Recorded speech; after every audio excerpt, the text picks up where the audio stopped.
কোনো ভোটে নির্বাচন কমিশন ইসি তাদের বক্তব্য স্পষ্ট করলেন। এতদিন অন্তর্বর্তী সরকার ডক্টর মোহাম্মদ ইউনূস গণভোটে ইহার পক্ষে প্রচারণা চালিয়েছেন।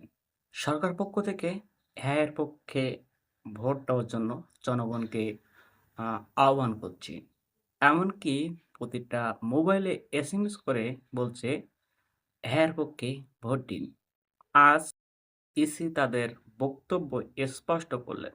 বললেন, সরকারি কর্মকর্তা এবং কর্মচারীরা কোনো ভোটে হ্যাঁ অথবা না কোনো পক্ষেই তাদের ভোট চাইতে পারবে না বা কোনো পক্ষে নিয়ে বলতে পারবে না।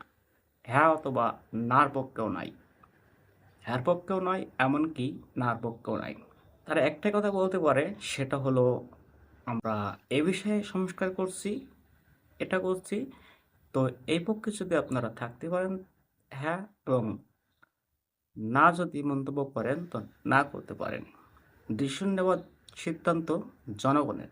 সেখানে সরকারি পক্ষ কোনোভাবেই এর পক্ষে প্রচার করতে পারে না।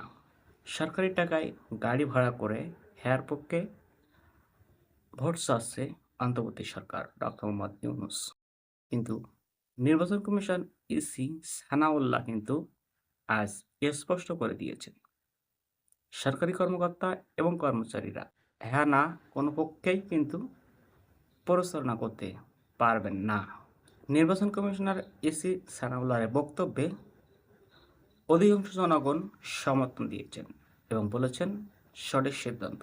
জনগণ সিদ্ধান্ত নেবে হ্যাঁ দেবে কি না দেবে। তো ধন্যবাদ সবাইকে। ভিডিওটা যদি ভালো লাগে লাইক করবেন, আপনার মন্তব্য কমেন্টস বক্সে লিখতে ভুলবেন না এবং শেয়ার করে অন্যদের কাছে পৌঁছে দিন। সাবস্ক্রাইব করে সাথে থাকুন। ধন্যবাদ সবাইকে।